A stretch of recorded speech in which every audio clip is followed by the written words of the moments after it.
Okay,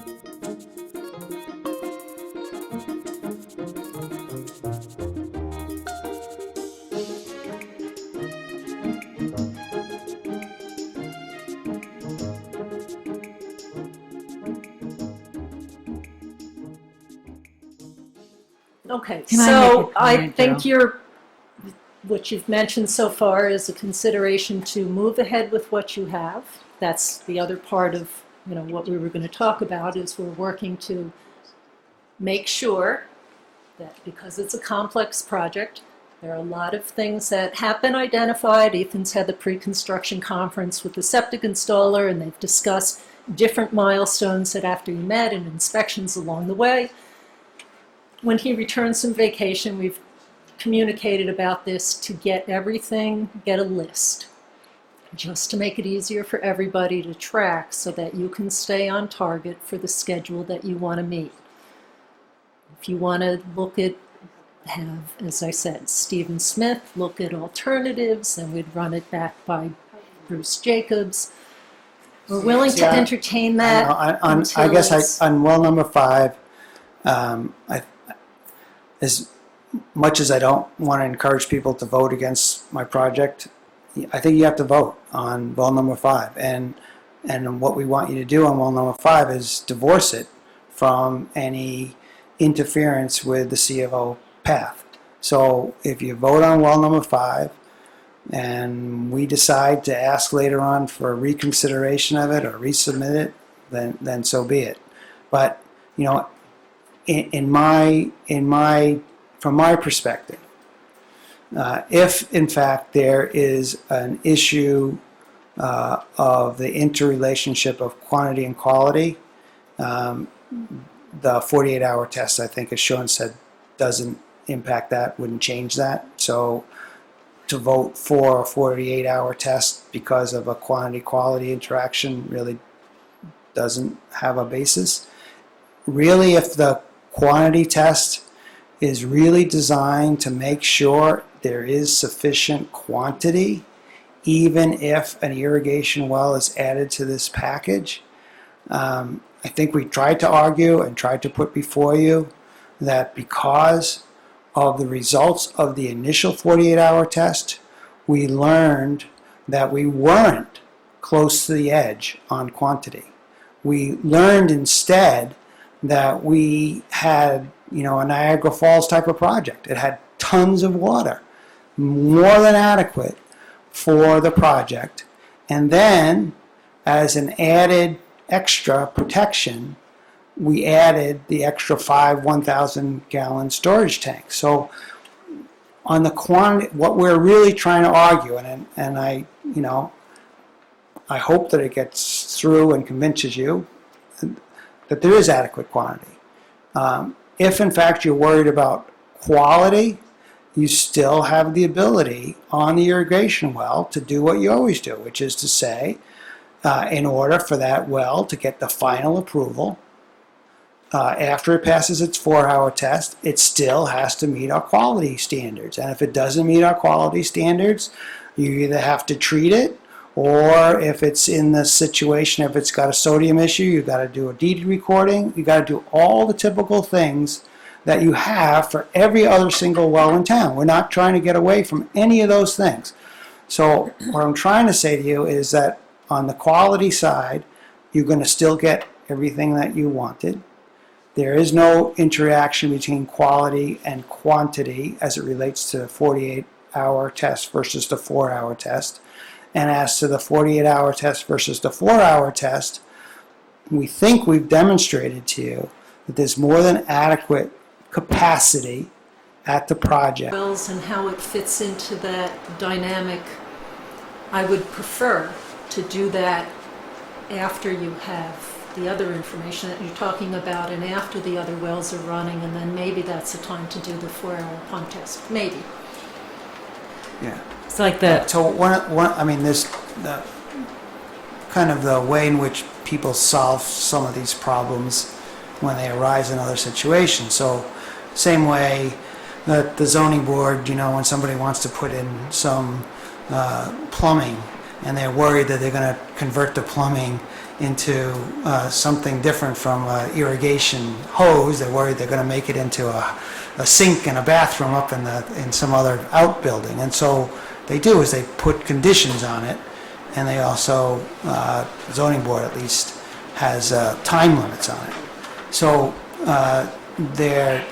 I think some of the tools in the toolbox to kind of get around some of these things are to put conditions on well number 5. So some of the conditions on well number 5 could be that it can solely be used for irrigation purposes. You can specifically say that. Secondly, you could say that it's a provisional 1-year permit that has to be renewed after the 1 year. Otherwise, the right to continue to use that well for that purpose is over. It's limited. So you do have the ability to conditionally and provisionally put a time limit on something. So if you're worried that, okay, I'm worried what's going to happen here, you would have the advantage of not having to speculate. 1, all the wells would be operating. 2, you have the backstop of if they don't work, we're going to get sued. We're not going to get sued. We're just going to drill another well. Turn off one of the wells. We can obviously do that if that happens. And 3, you'll have a known quantity of what the actual use is. So you'll have all kinds of extra pieces of information at the time, and then, the benefit to us is we get to build the project in the preferred manner. We still hold on to a risk that after 1 year something could adversely affect it. We don't think it's a high risk, but life is risk. But it's a manageable risk from our standpoint. So our preference would be you let us build our preferred project, require us to do a 4-hour test for well number 5, specify as a condition that it's only can be only used for irrigation purposes, only grant that for a 1-year period of time, and then has to be reapplied to be continued after that 1-year period, and that it's still subject to the quality requirements otherwise set forth in the Board of Health regulations. That's what we propose. Right. And that last condition is a requirement. Oh, anyway, right. I didn't want to, we had anticipated that to be there. We knew it would be there, but in completely saying what we were looking for, that's what we would do. Okay, so I'll take a few comments. I'll say my initial reaction is that I would want to run that by town council before voting on that, because we haven't done that sort of thing. So, but, okay. Just trying to get a sense of clarity whether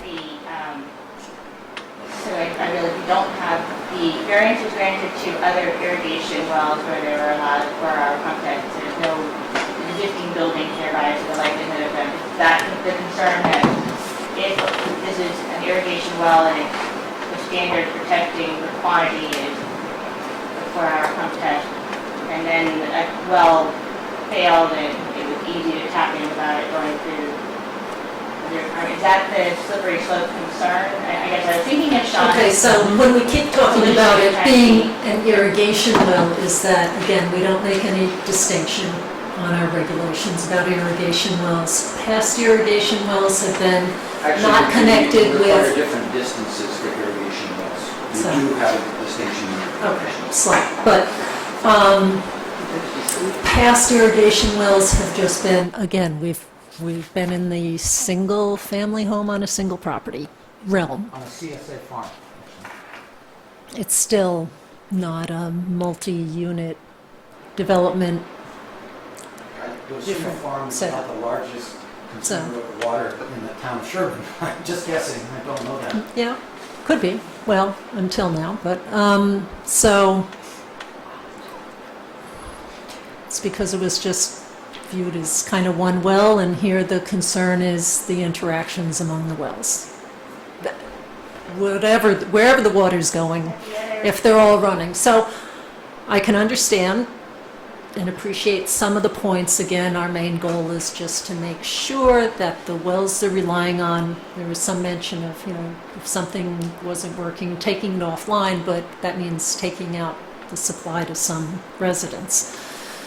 If one of those wells is impacted. So it's just a precautionary measure against. Just shut the sprinkler off. You shut the We sprinkler. just all turn off number 5. Pretty easy to do.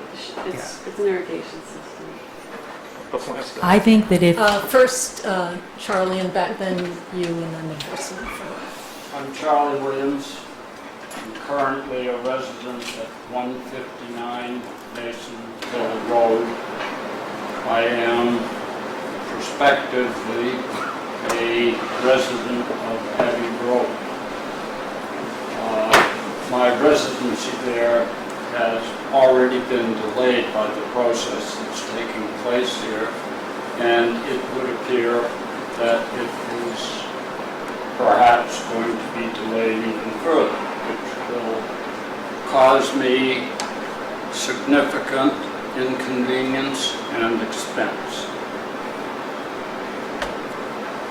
I'd point out for most of you who may not be aware that Darrell and I go back a long time, that we worked together on the Woodhaven Parking Committee.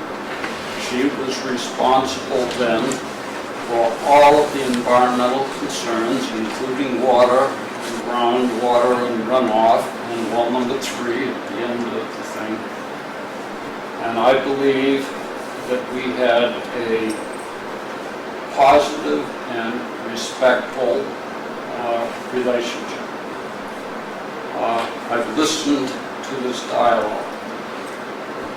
I believe that your construction and rationale for requiring a 48-hour test is illogical. If we grant your assumption, which is based on a hydrologist's projection, which I understand from the oral presentation, and we did not see it in writing, was not made on the basis of an analysis of the location of the 5 wells, the depth to which they were drilled, and at which point the aquifer was hit, which should be available certainly from the 4 wells that were just drilled. And your contention is based on quantity. Will a quantity be effective? It is highly, if we grant that there could be some drawdown of the aquifers in these strata because we're running a 5th well, it is highly unlikely that it is going to be less than what we had from the 4 wells that were drawing from the same aquifer, if indeed they were drawing from the same aquifer.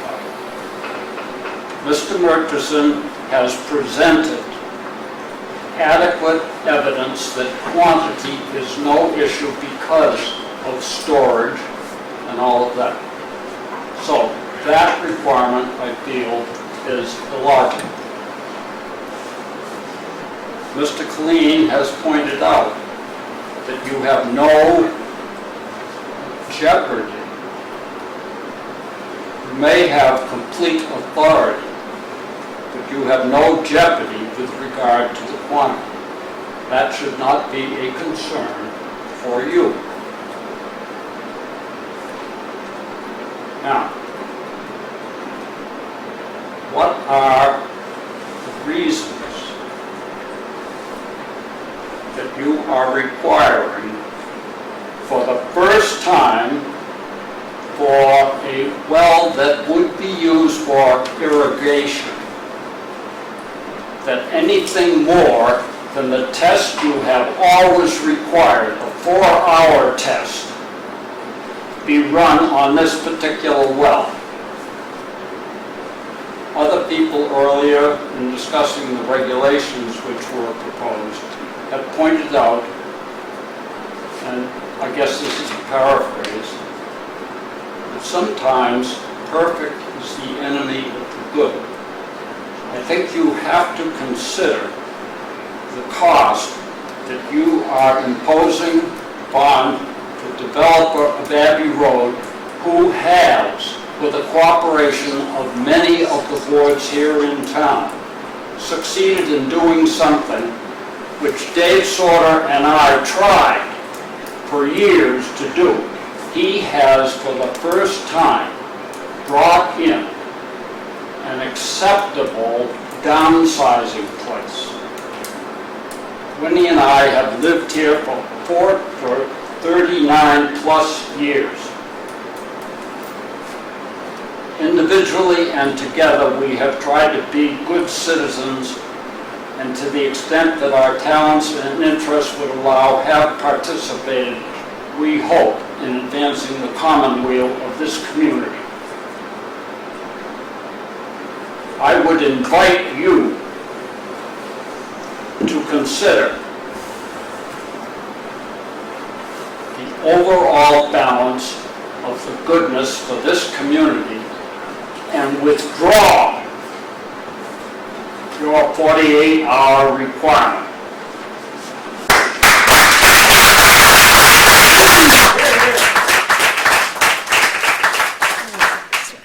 So, could you tell me what the Massachusetts Housing Code says about obtaining, not the housing code, but getting a building permit with regard to wells?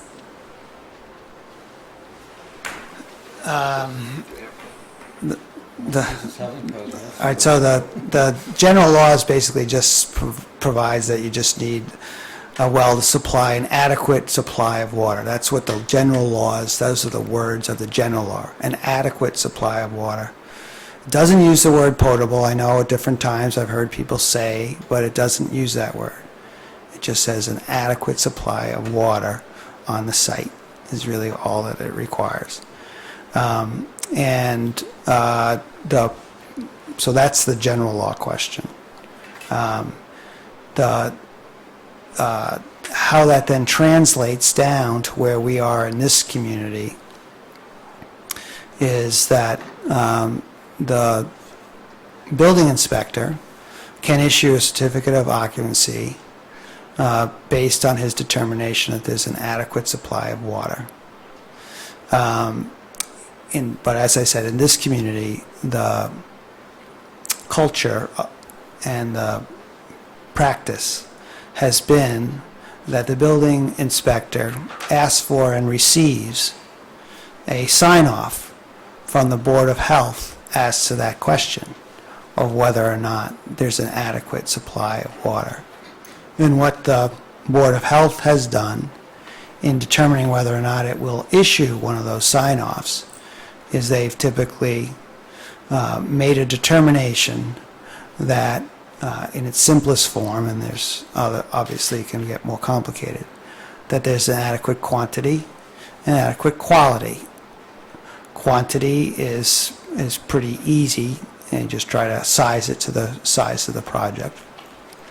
Quality is much more defined in Sherburne to certain standards.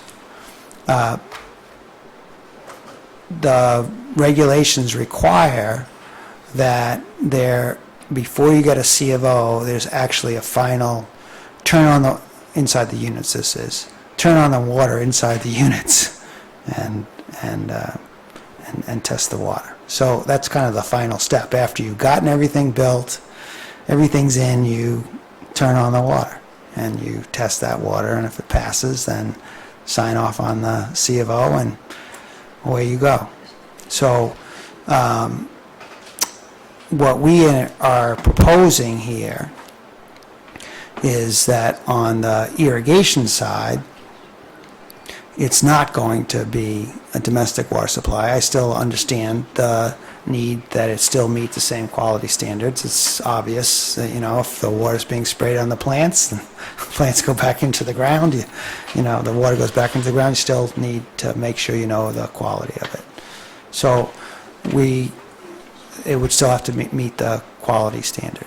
So I don't know if that answered your question or not. So part of my question is based on the fact that the ball was rolling. I'm the newest member of the board, obviously, and the ball was already rolling on this project when I joined the Board of Health last year. And it was my understanding that we wanted to help you get this project going, and so we signed off prior to the proving that the potable water and adequate water supply. And I think we wouldn't be having this debate, and we wouldn't be so evil if we had done it in order. And I feel terrible because we want to help you, but we still have to make sure that the water works. So I just want to make that Okay, so point. first, that part really is not, I mean, what happened historically before you were on the board was that as part of the environmental health impact review, test results were submitted. And because Sherburne requires certain levels, for example, color, you can't exceed 15 units. It's not a usual test. It's not on the typical, it's different panel of tests. So when we hired high-priced people, and the board had a high-priced consultant, and they submitted the usual panel of tests, not the Sherburne panel of tests. There was a failure to recognize by anybody, by us, by the hydrologists, that it didn't include the Sherburne panel, some of the Sherburne unique panels.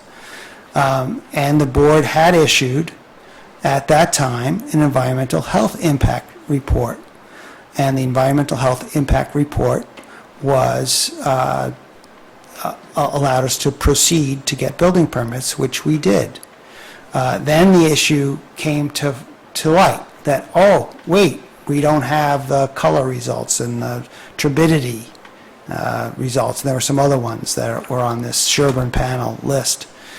And there was a recognition that, that didn't seem right, that a year and a half worth of progress should be stopped in its tracks because there would still be an adequate time and obligation on the part of the developer to submit later tests that would have all of the Sherburne panel stuff in it, and that the developer, before he would get a C of O, would have to satisfy all the Sherburne panels. So it just seemed to be pragmatic to do the right thing, which was to have the project continue, but also make sure that the quality standards came out by the time the certificate of occupancy happened, which would be the same for basically anybody else, that somebody else drills a well and then they build a house, they still have to do one more test before No, but that's why we, I'd like to just clarify something, though.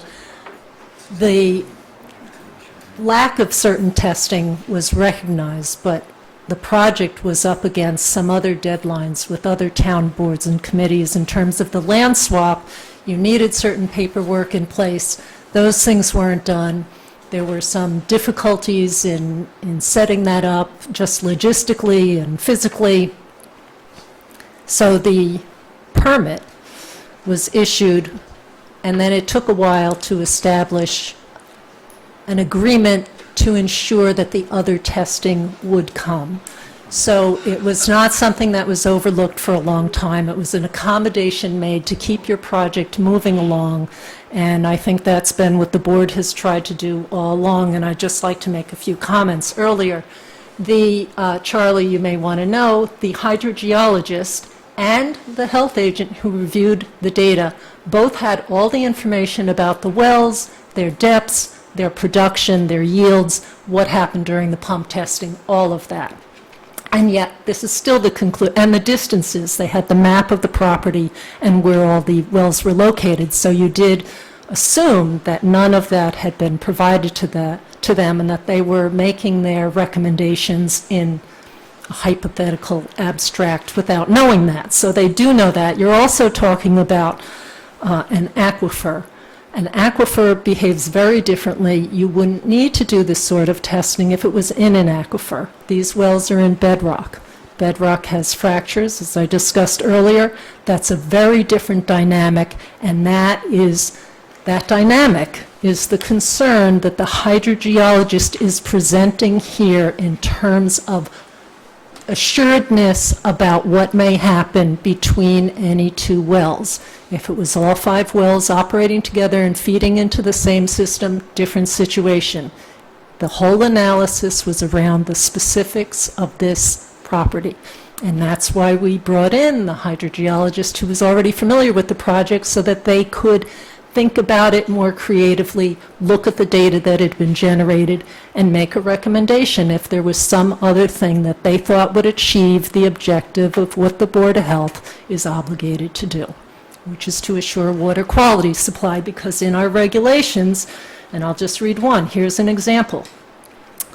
The well has to have a sustained pumping rate of 2 gallons per minute for a 4-hour period. That's a quantity goal. It's not a, it would be nice or we'll shut something else off. That's supposed to be able to be achievable. That's what we don't know for sure without the pumping tests that look at the dynamics between the wells.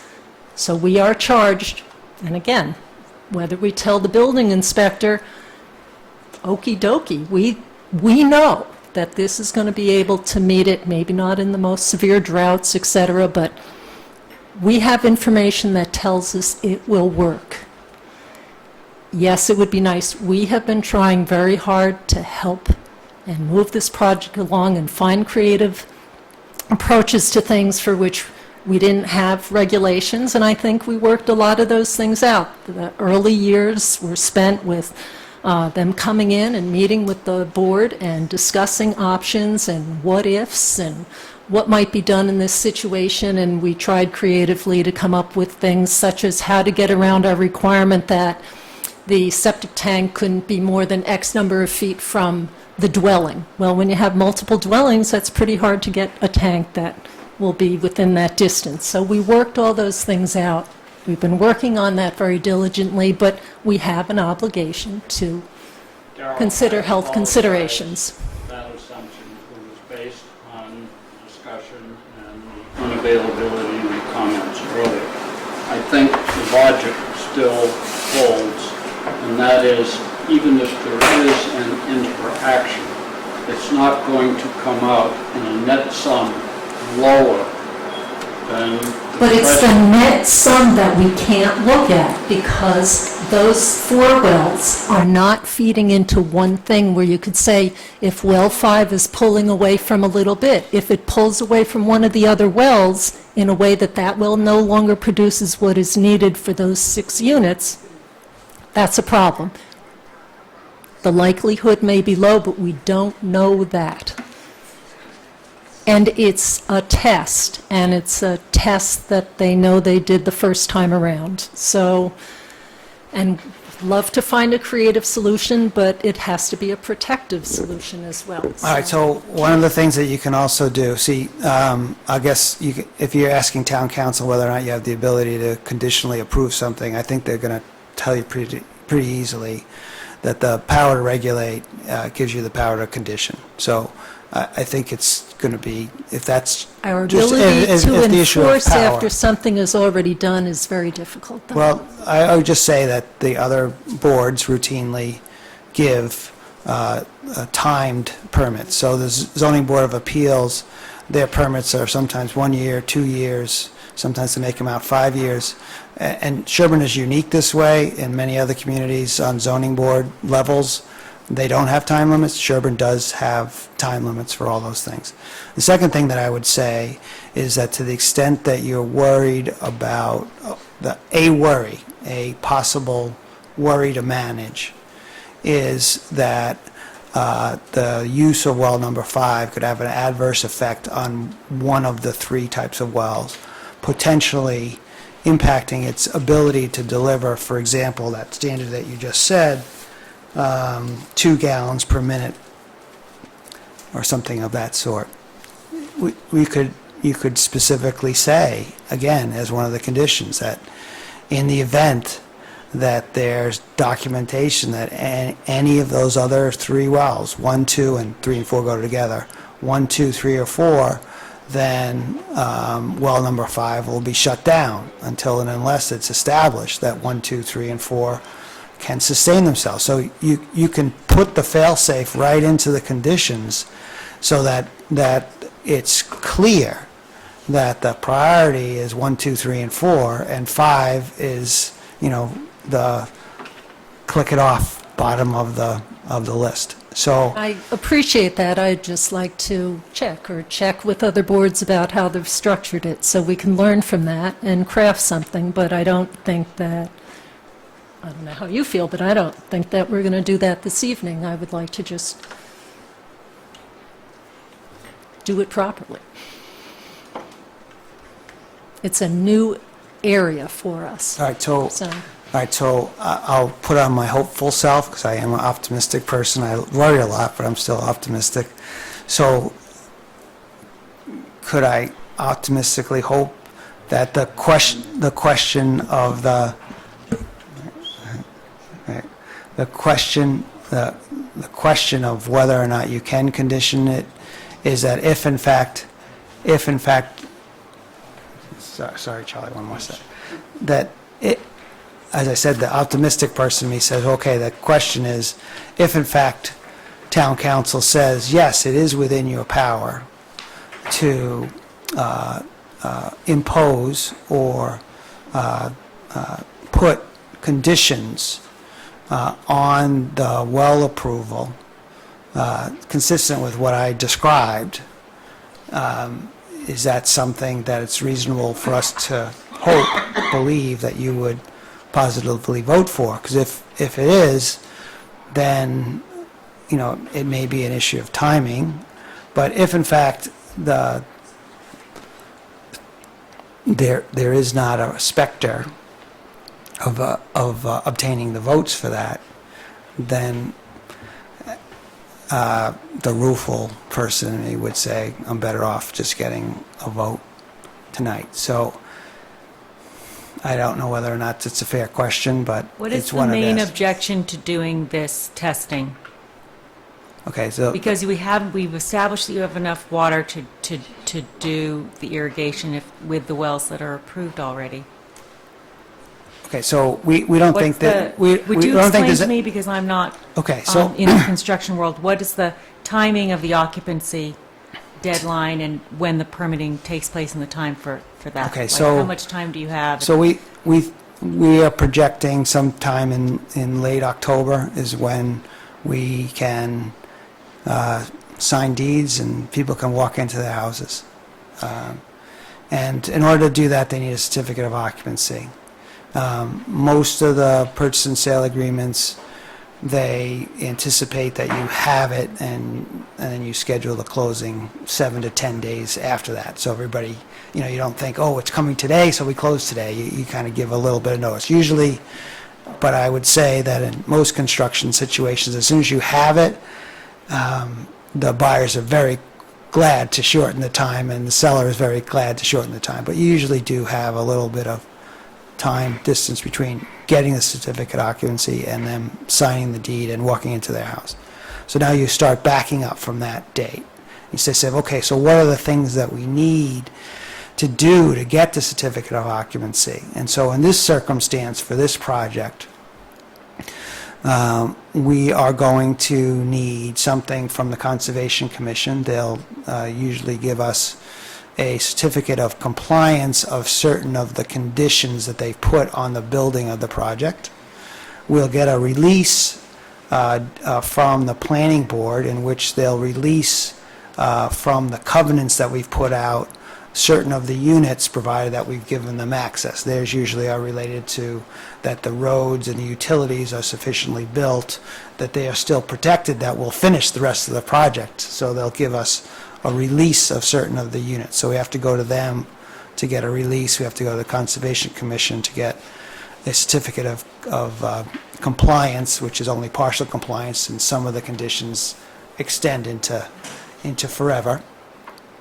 And we also have to get the Board of Health to sign off on the on the water. And so if I then back that up a little bit, I think we're all set on the quantity, on 1, 2, 3, and 4. On the quality, we still have to give you additional tests. And if I look at the tree of what could happen, again, trying to back up to see where we are now, that one of three things is going to happen. One, it's going to be perfect. And there's be no issues of sodium, no issues of VOCs, no issues of manganese or anything. The other alternative is that there is something, and that one of those things requires deed recording. And so then you require us to have a deed recording. We show you what the deed recording is. It's approved. We actually record usually as soon as it gets approved. We usually record. And the third one is that not only it's a deed recording, but because of something that you require a treatment system. Again, we don't hope that happens, but that's a possibility. And then we have to do that before we get the occupancy. So all of those things are the laser focus things. So as we build up to all those things, they have to be done. So way in front of irrigation, and slowing down the project to bring in 5 generators, run a 48-hour test, worry about whether or not I lose at least 2 days with some of my other construction work that has to be done out there, the cost, whether or not. Is there a way to time the testing after you? Right, then you send it away. Planted the stuff and then you use the testing to irrigate it. So, I didn't think of that. Have it work. I didn't think of that, but, Is the issue that, what was discussed earlier, which was get up and running with the 4 wells, and then when you're running all those other 4 wells to supply the people living in the units, then the testing of well 5 comes in as simultaneous testing. Is the issue that you just want to know now because you'll be installing the irrigation lines from that? I just know what happens on these construction projects at the end. Everybody is hell-bent to get that C of O. Anything that is not necessary for the C of O gets shunted to the back of the list. So if, in fact, because you want the people to get in, and so you are doing everything you can to get the things that you need for the C of O. Anything that's kind of nice that you'd like to have, it's waiting because you want that C of O. No, I meant post people living there. Oh, okay. So then, Is so there then, any advantage to just waiting till after everyone's living there to just do the testing? okay. So again, it's just Or is it because you want to put in the infrastructure? right. So you really, like I said, you want to do the preferred build. The preferred build is to do everything in the normal sequence you would do it if you didn't have anything that would slow you down. So in your preferred build, you do everything the way you would do it. So when the people are coming out to do all the wells, they do all the wells. When the people are doing all the testing, they do all the testing. When you're figuring out, okay, do I have the right access to that point? You know, you've got your site guy who's done the right access at the same time. So you can then coordinate everything doing in a preferred build.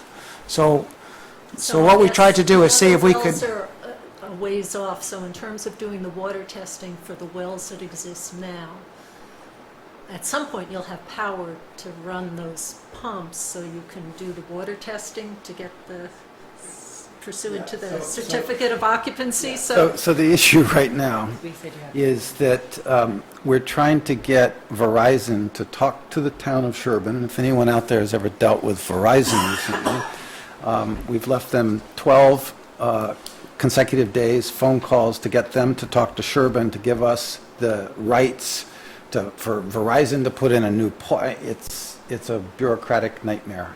We are doing, as you might imagine, everything possible to get primary electricity onto the site.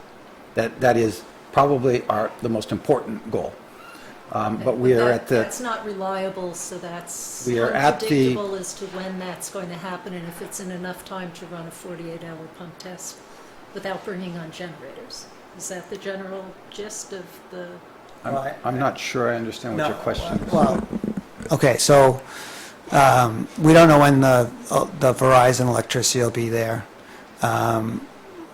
We don't want to run the 48-hour test because it is going to be disruptive to the rest of the construction project.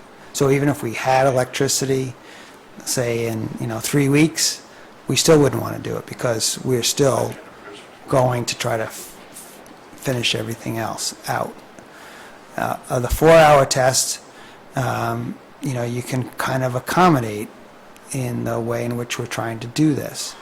And so what we're trying to do is say, okay, can we get some balance between what it is that you want to make sure of and what we can still do our preferred build. If we can't do our preferred build, we're going to do our secondary preferred, which is we're not going to do it. We're just not going to do the 48-hour test. We're going to. So I'd just like to talk with Rebecca a minute. So it seems like the only option that works for them is either we just approve it outright with the 4-hour, or we look at some sort of approval with conditioning, or we deny. So those are maybe the three choices. Any other logistical arrangements don't sound too likely. Are you inclined to entertain conditions? Yeah, so I would have no problem, well, see, okay, so my issue is that I want to make sure that the drinking water wells don't get affected when well 5 is installed. So I would have no problem approving the project with 4 wells, but then if the 5th well is introduced at any point, requiring the 48-hour testing, because we need to make sure it works. So that could be at a future date. If you really don't need it, and you've demonstrated adequate quantity with 4, then maybe it doesn't have to delay the project. But when the 5th well gets introduced, we have to just make sure it doesn't affect the other wells, because that's the issue, right? And then but I would still want to see that there's no drawdown on the drinking water. And so that's the only thing that I would say, that it's more, sounds like it's more critical that the project go, and that and with 4 out of 5 wells working, then that's great. But then have the 48-hour testing at the time, whenever that is, that the 5th well is deemed necessary by the project. If they can go without it, then great, then just go with 4. So since it's really late, one thing I'm thinking about is, can you talk with Steve Smith or whoever you may be using as a hydrogeologist, see what you would propose for well 5's testing post occupancy of the project, when the other wells are working. And then the board will look into how one would structure some sort of conditioned, meet these performance criteria with well 5 vis-a-vis all the other wells, or the approval would be pulled in a year. Whatever seems like a possible way to approach that, so that if it's not if the operation of well 5 negatively impacts the water supply, then perhaps the approval is withdrawn, or some sort of condition. I don't know what it would be exactly, but consider that. And Peter? Darryl, I want to suggest that you jump one step forward and say you've run the test, all right? You found that they're interconnected. Well, you talked earlier about the fact that there wouldn't be a problem if all these 4 separate wells were interconnected, and yet if you run a 4-hour test and find they're interconnected, you're going to find that that's a bad thing. In fact, it sounds to me like if you find that they're interconnected, it's a good thing. They're all well-producing wells, and if they're all good producing wells and they're interconnected, then they're going to support each other, not drain each other. Oh, no, I meant they're... No, it's a plumbing problem. What? Except the plumbing problem would, tying them all together plumbing-wise, would violate their private well No, I standards. understand that. I'm saying if you're concerned that they're interconnected under the ground in the seams, in the rock seams, all right? And the fact is, if they are, then that's exactly the what am I trying, the insurance thing you would have if they were interconnected above. Yeah, but I mean, apparently it's flow not a bad dynamics thing. are not always, heading both ways. That was part of that, and I'm still probably. Oh, okay, but the point is that there's such a great amount of quantity of all 5 wells together, all right? If they are interconnected, they can't hurt each other. All right? I mean, it's really a plumbing problem. You've got pipes connecting out below that, you wish you could have above, but the structure doesn't allow it. Or if they're not connected below, then there's not a problem. But either way, you don't I have a problem. understand what you're saying, apparently that What wasn't. would you do if you found out they are connected? What are you going to do about it? You might find that they're connected, but that it isn't negative to any one well. But again, that Then the concept fifth that well- not And all what flows- if it worked? If it just depleted, if the operation of one well, for whatever that underground hydrogeologic dynamic might be, where for example, there are some wells that produce much less. So an original thought was this well 5 would replace one that wasn't operating so well. What if the operation of well 5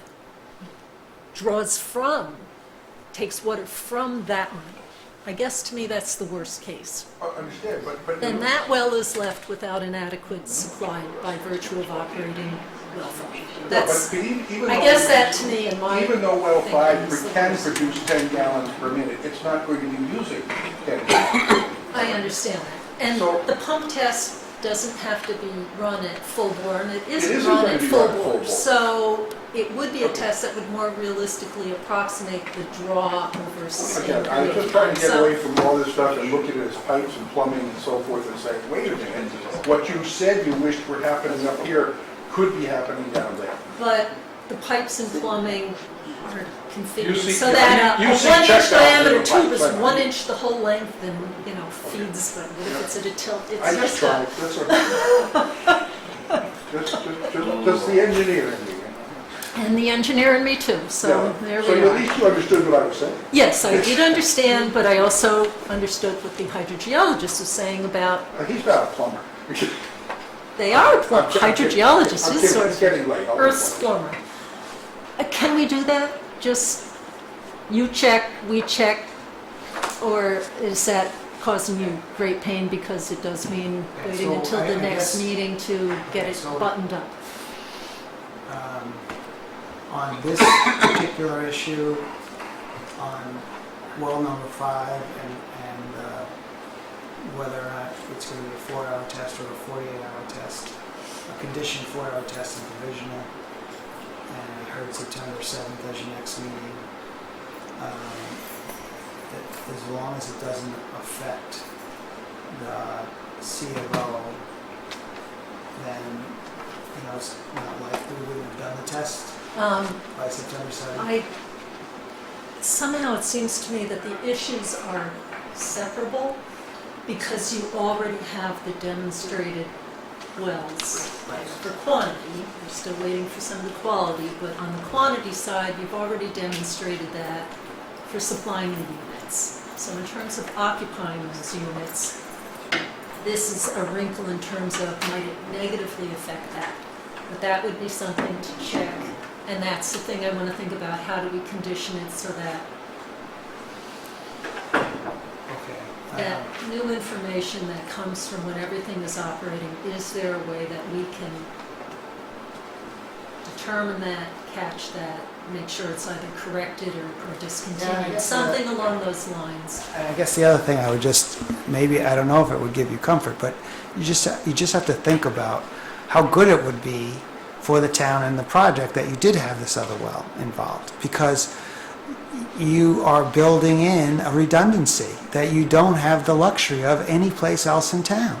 So think, worst case scenario, it passed the 48-hour test.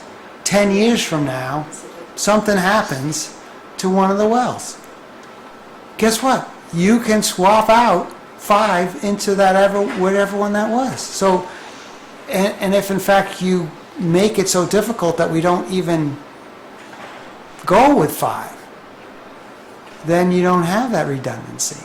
So, my question is, in a lot of ways, kind of I guess I'll use a redundant question or whatever that right word is, but, how I guess I'd ask Rebecca this to think about is, how would it hurt to give a provisional 1 year with a 4-hour test? I don't immediately see any downside to a 4-hour provisional 1 year program. I just don't see the downside because the upside is so much better, which is at the end of the 1 year period, you'll have real data. You'll have the benefit of 2 hydrogeologists weighing in on what the right test is at that point with that real data. And we'll have built it in our preferred fashion so that if anything ever went wrong with any of the wells, you already have a standby that you would not Okay, otherwise so have. just on that backup well, and again, I work with companies that have backup wells, but they can really be installed at any time. But right, it's there and it's ready to go. And it is there and ready to go as it This is. one's drilled. I'd like to just, if you don't mind, if I can ask you a question about planning board and provisional arrangements and withdrawal of something after a year, how does that work? Because the Board of Health doesn't do that kind of thing. Yeah, I think that, I can't tell you the language, but I think it does. The zoning board is a really good example. So, a liquor license or something is a really easy one. So those have to be renewed. So, I think your idea of running by town council is a great idea. With these specific. Right, because I just don't know, I know the things would go with the property, but in this way, it might be a different entity, right? You're building, but then it'll be a different entity later. It's just those sorts of things. I'm not a lawyer. I'm a little techie nerd, and I would want to I'm a get some lawyer nerd, input. so I don't mind nerds. But the nice thing about it is that, this particular well, number 5, would be a common area responsibility. It's Abbey Road development. It would be the Abbey Road condominium until there's an adequate number of trustees. Bob's still in control of the condominium trust. He will be for at least a year period, so no matter what happens, he's still the one that's there. He's still the one that has to come back. It's you can ask town council, but it's not, to me, lawyer nerd, an issue to worry about Okay, on so the control. I'll ask the town's lawyer nerd, and then, okay. All right, so, We don't want to slow the project, and we certainly don't want to prevent you from building. That's why I would say, go ahead with 4, and then just whenever you add the 5th well, and it could be tomorrow, or it could be in a year, then just do the testing to make sure it doesn't affect the rest of the residents, because that's, okay, your goal is to get the project going in today, a point in time, but our goal is sort of a long time, health and safety, that's kind of much more nebulous and big picture. And so it's not that it's just we have different goals. So are you agreeable I would to me be, speaking with absolutely, town because council I don't want to stop the project. I just want to make sure that it works. That in everything, that all the wells work.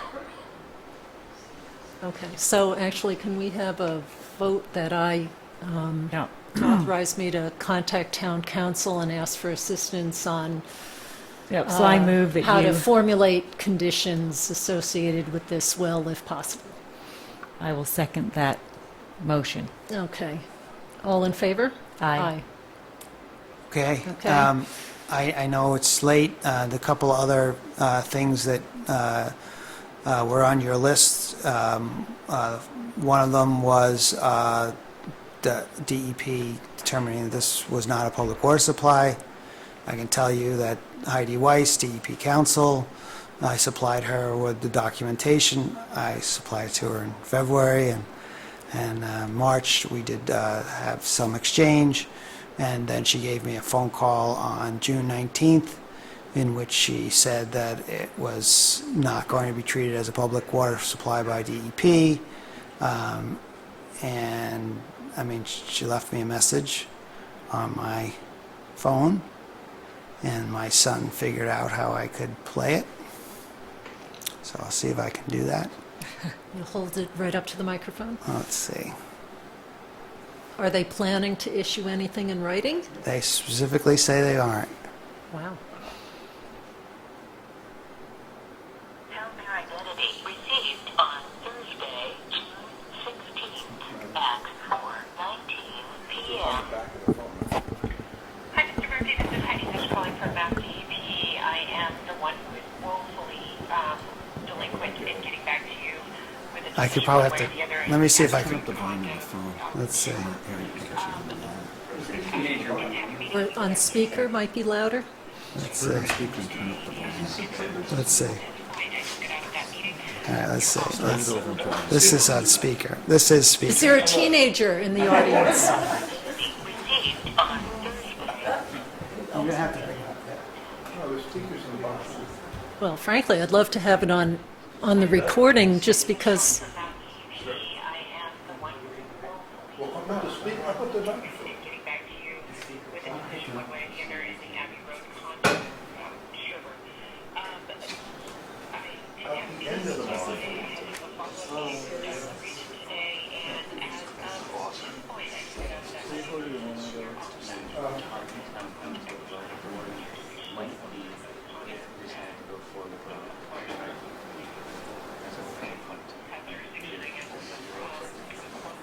Can we respectfully ask that we bring it to Ellen during the week?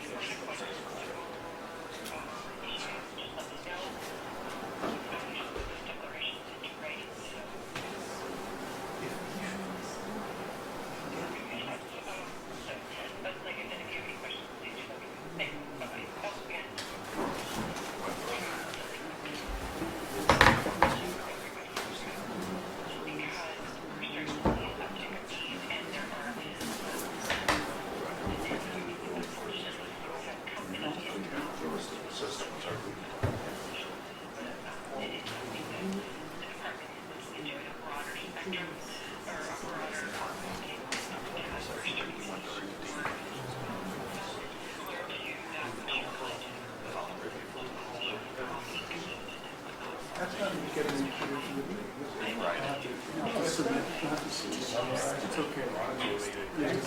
All right, in case everyone couldn't hear that, Oh, really? she did say that they're all set, that they're not going to be regulating the system as a public water supply under Mass DEP regulations, and that it would be a local issue. So That it was what? it would be local, left to the locals. Can I just I believe clarify? is the term she used. Can I So- just clarify something that's kind of been danced around all evening, and I think that people need to understand it. Abbey Road could never have been a public water supply. It doesn't work. If you tried to build Woodhaven today under current regulations, or Leland Farms for that matter, neither of those two projects could be public water supplies. Abbey Road could not be a public water supply. I did the puzzle. And you have to meet certain requirements of no development on the on the circles around the wells on the property in order to be a public water supply in the modern day, in the current time. So like I said, Abbey Road could never have been built as a public water supply. So this concept of that somehow, Woodhaven is highly regulated and Leland Farms is highly regulated because they're public water supplies. Well, that is true. But they couldn't happen today, and Abbey Road couldn't happen. Physically, the buildings and the driveways and the wells, believe it or not, can't fit on the 6 acres that we have, that we had to build on. So that was never possible. We originally thought it was possible, and then it just wasn't. The geometry of the site did not work. So I would like it if people understood that, and I've sensed from you, Darrell, tonight that somehow you think it's a less good project because it's not a public No, water. I'm Hang on, saying let it's me comparable. finish, let me finish. I sense that you're insinuating that it's a less good project because it's not a public water supply project. It could never have happened that way, and I just want everybody to understand that. Thank you. I was not saying it was less good. I was saying that for its magnitude, it was comparable to public water supplies, and yet our requirements for this project don't approach the requirements that would be required of something of this magnitude. I was using it as a reference point. And usually the- also to yeah. borrow from procedures of public water supplies, again, pared down greatly and applied in this circumstance.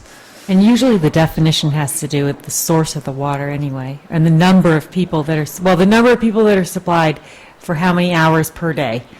And Okay. that's the definition. It was 25 people is the.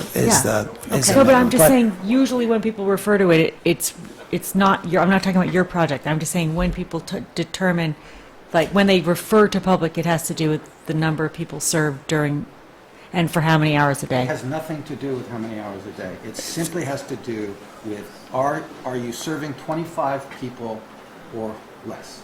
That's all it is. It's not Right, but about a hours. semi-public, there are different categories, that's all. That's all I'm saying. Okay. Okay, so the other question I want to address, hopefully now you're satisfied with that aspect. The other one that had just recently come up was that there was a request for a chain of custody from the well driller to the laboratory and from the laboratory to the Board of Health. We used one of the biggest well drillers around. That company was not aware of any chain of custody requirement, or it's not something they typically did. There is no chain of custody requirement in the regulations.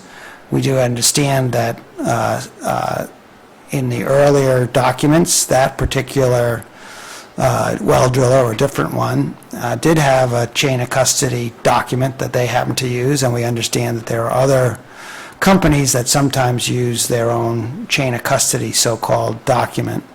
But there isn't one for this. I don't think it's a requirement. We just kind of wanted to make sure. Okay, I can explain to you. So the agent, as he was reviewing the files, just asked for the chain of custody. It is a very routine piece of documentation, but it is not an official requirement. But I will caution you. I will caution you because 310 CMR 42, which it talks about the certification and operation of environmental analysis laboratories, then 42.08, minimum standards for certification, 7, sample collection, preservation, and handling, F, the chain of custody form must accompany all samples, including those shipped by mail or courier. And I only mention this because chain of custody, I don't think I've ever seen any, I have never taken samples that I have been able to supply to a lab that have not had a chain of custody. There are no labs I've dealt with who would accept samples without a chain of custody, and to be a certified lab, which is you're required to use a certified lab for the water quality testing. The reason I read this is because it is a requirement of certified labs, if they're doing water quality testing that meets DEP requirements, to have chain of custody. So you don't have to provide it to the Board of Health. We thought it would be a document you had readily available. It strengthens the reporting that's done. It provides additional information that is not always included in the analytical report. The lab should have it. Somebody should have it. It should have come with your packet. It's standard. Cover letter, if they do that, lab results, then all the backup data, then the QA/QC data that goes on for pages and pages, and then the end chain of custody. That's almost every lab analytical report I've seen in my So entire Darrell, career. I walked into the Board of Health this morning, having been asked for the chain of custody. And I said to Ellen, Sean Clean, our selectman, submitted some water testing results to the Board of Health about 6 or 8 months ago as you began your house on Hunting Lane. And I said, Ellen, can I just get a copy of the chain of custody that Sean submitted with his test results, because that'll help me, because I couldn't figure out, my well driller didn't know what it was. So I said, okay, well, I'm sure with Sean's submittal, there's a chain of custody. And Ellen went to the file and she flipped through it and she said, it's funny, there's no chain of custody there. I don't know why there's no chain of custody. So there is no chain of custody. And Sean No, I submitted, hang understand. on one second, let me Okay. finish, please. So then I picked another random one. I happened to be the one I was looking at where the 4-hour test for irrigation was allowed over on Western Avenue. And I said, okay, well, let's look at the testing on the Western Avenue well. I said, can I get a copy of the chain of custody on that well so I can see what it is that the Board of Health is telling me they require? Wasn't in that one either. So I chose 2 random wells where it was submitted in our town. They don't have a chain of custody, and yet I'm told by the Board of Health that this is a requirement. There's no regulation that says you have to do it, and nobody seems to do it. And so I'm wondering, do the rules apply to everyone? Or do they apply kind of, sometimes and The sometimes health not? agent asked for a copy. I'm telling you, I'm not requiring, Good. or the board is not requiring you, but I am telling you that you want to make sure that you have all the documentation that you need, and this should have been provided to you by the lab if it is the appropriate kind of lab. And if it isn't, then unfortunately, then those results... It's one of the largest labs in the Commonwealth. Okay, as long as it's on the Mass DEP list of certified laboratories is. for the tests for which you sent those Actually, samples to them it's about... the same lab that Sean used. Okay, And the same well fantastic. driller. Then- The fact is, I think Ellen and I talked about this afternoon. We figured out what's going on. Certain well drillers do this chain of custody thing, and certain well drillers don't. And if you go through, Skilling's and Sons is one of the largest well drillers in Metro West, and they don't do it.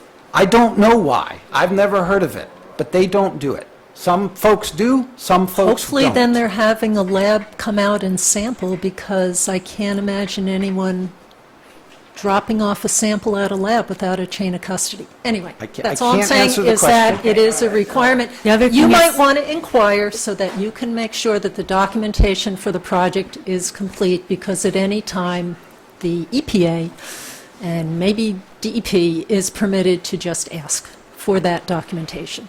So, And it is just true that... a service announcement to you that Thank you might want to pursue obtaining that documentation for your records before the lab goes away or gets bought out or the files It disappear. is true also that the agent is new. We haven't worked with him as much, and he asked for it maybe, and we are trying to have the rules apply evenly to everyone, so maybe we'll be more proactive about reminding people to get that when they get their tests. No, but it's something that's probably good practice. Okay, so again... So you're all set on the chain of custody except for your own purposes, Thank and you. I believe that we could request it at any time as part of the backup documentation for the test results. As I said, it has important stuff like, was the sample preserved, how was the hold time, what was the condition of it, whose hands did it pass through en route to the lab. That's what a chain of custody is for. So sometimes, again, they translate that into the report and sometimes they don't. So it's a good thing to have. Okay, so, But you I know can that you- I check know- that one right off your list. thank you. That's, again, I'm filling a limited role here tonight, and that's what I want to do, is check things off my list. I think you did send some other items. Do we have any questions about any of the other items on the list? And are there And there are any... things to be, when Ethan returns, he doesn't have all of his stuff with him, he's on vacation. we're going to go through in detail and create a list. I've Great. told him to make it a priority as soon as he's back. Perfect. So that we can just have, again, a lot of it's stuff that he's already been talking to the septic installers and everybody else about. Hey, we got to do this. When are we scheduling that? I'll have him write it out so that we can It all will look be at the same list of things. It will and be know what extremely helpful to get that list, and obviously when he gets back from vacation is fine. But to get a very specific list of things that you need Right. will be important to getting folks into their homes on time. That's really important. Okay. Hey, we got Just a- 31 minutes just a- before it's Just a tomorrow. clarification. Yeah. So you said that we are all done with quantity testing away from the irrigation well, is that correct? Yes, you Okay, I did just that wanted with to the clarify. 48-hour, Okay. that was way back, Perfect. way back. Okay, all right, well, thank you very much for all the time that you gave us tonight. I understand we'll be on your agenda again on September 7th. Right. Do you have a time? It might be something like 9 or 9:30, because we put the hearing continuation at 8. I said for an hour. There might be some spillover. Okay, very good. So, Thank you. Are there any other questions that we could answer of yours at this time? at this time, no, but I'm sure there will be more. Okay, thanks. Okay. So we're going to go through things that are more perfunctory. You can stay if you would like, or you may escape now if you like as well. Yeah, feel free. We'd all like to go home early, but okay.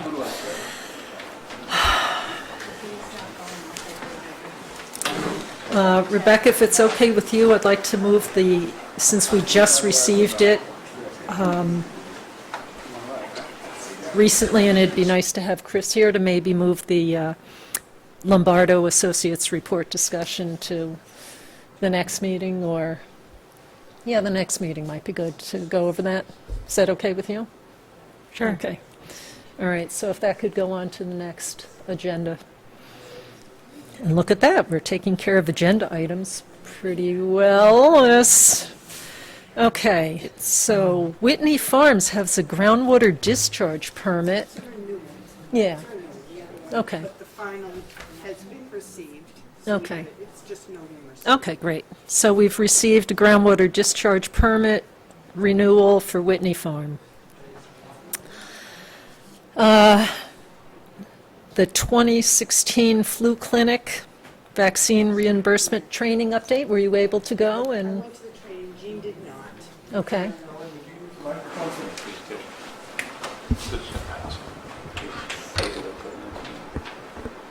I went to the training, completed that, so we'd be able to get reimbursement for any vaccine we provide. And then I will talk with Chris. Probably that should be discussed at the next meeting, more information about that. okay, We will have 200 doses. The state doses can only be given to children and uninsured adults, but we did buy 100 doses for adults. okay. So anyone who wants to know about getting vaccinated, did you hear children and uninsured adults, and we have 100 doses? No, but Yes? then any adults, we have another 100 doses. Oh, that okay. we buy. Okay. That's the state vaccine. Okay, and then we received some food inspection reports, where there were some findings, I believe.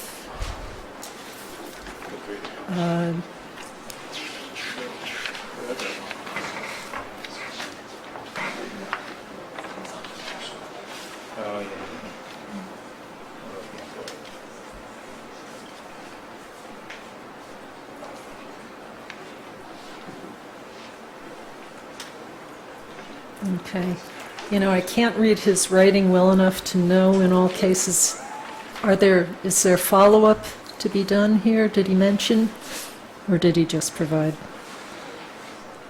I mean, it says corrective action required, voluntary compliance, but is it already taken care of is what I can't tell from this. I'm not sure. Could you? Yeah, on You're looking at the Sunshine. Sunshine Dairy.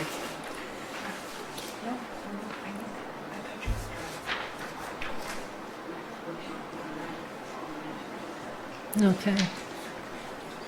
Allergy awareness certification is in process of reviewing, I think is the word.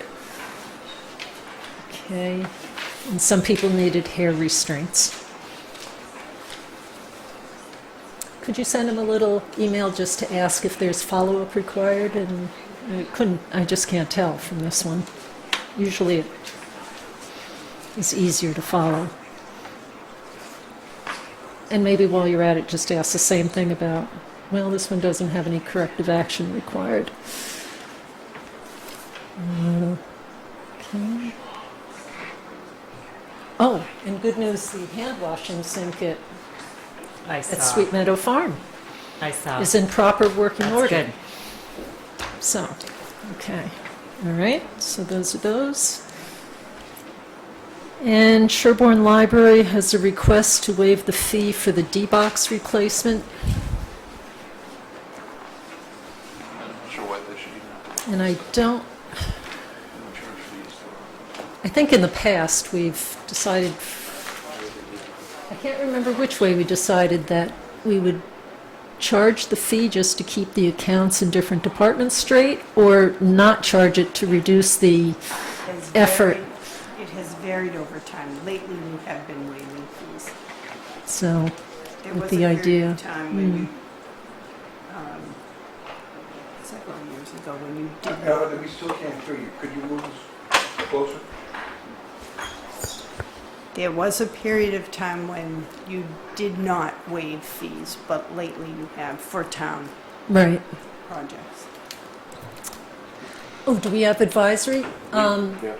And selectmen, good. We've been So waiving is it fees. important for us to be tracking when we're absorbing fees that would otherwise come out of another department's budget? Or does that matter because our fees don't come back directly to us anyway, or I don't know how? For D-Box. For a D-Box, it's $100. No, there's no. Some things are several, I mean, it could be a range of costs, but just in principle, does it matter to you how we're doing this? For interdepartmental. Building departments, we've been waiving fees since we built the Yes, last building. I would think that. I mean, it looks like we're not, I mean, in a way, the fees reflect our level of tasks that we face. So it's a good metric to have. So we lose that, but, Yeah, I mean, I don't think we care, the accountants probably cares. okay. For them, but- So Sean, do you have any sense on, about, Well, you would, when's the last time you charged a fee? You didn't charge any fees for the highway garage, any of the repairs at the highway. We've been waiving fees since before that. And now the The BOS. building department doesn't charge any fees to the town. Right, and the BOS just got rid of some of the fees also. Oh. Yeah. Yeah, we're not charging any fees to ourselves. okay. So we can just We drop got bigger that. things to track that we're not tracking very well. I wouldn't All worry right. about that. Well, we've Okay. been waiving them anyway, each individually, but Right, with the idea more of not on the, well, I mean, we wondered about the accounting side, but figuring that it's just more time for people to spend processing, moving the Yeah. money around, and maybe that wasn't worth it by itself. So, okay, so we will continue on then town projects to do that. So, I need a motion and a vote. yes, so do we have a motion to waive the fee for the D-box replacement for the I library? move that we waive the fee for the D-Box replacement for the library. And I will second, and all in favor? Aye. All right, yeah. Okay. There was just a notice sent to the animal control officer about rabies regulations changes. Yep. Let's see. They just decreased the quarantine period by a couple months Okay. for personal for animals that have been exposed, potentially. Okay, and I'll do one more easy one, then we'll get to a big one. So, any more agenda items for 9-7? We added a whole bunch already. I have a couple proposed regulation changes, but I Okay, was going so, to write them. yeah, write them up. And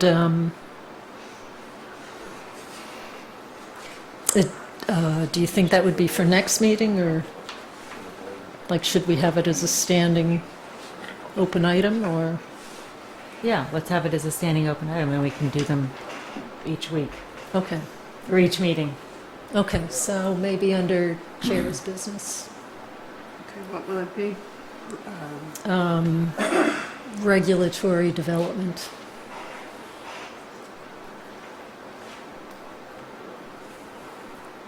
Madam Chairwoman, could that item be a little more specific, or you just don't know what it's going to be? I don't know yet.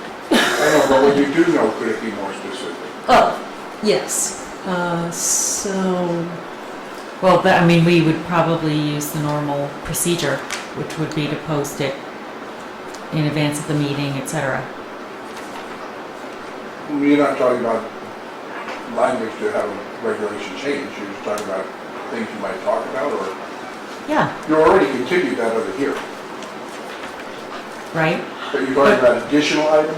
oh yeah, so that Okay. hearing though was on what was printed up and distributed, I'm so saying if you're adding additional items to it, you identify I them. think we'll have to go through a whole other wave because we'll have to do a notice of public hearing on those things, right? So this would be leading up, like But what we do we always- want I to mean, we change, just would what follow other the things do normal- we need to look at?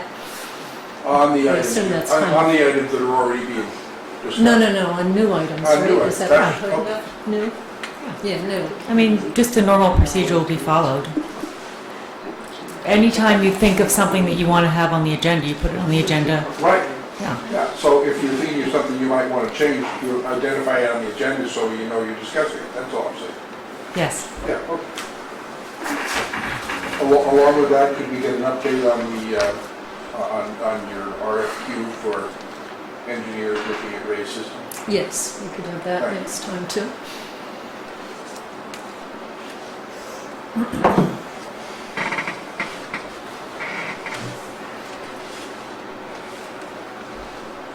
Okay.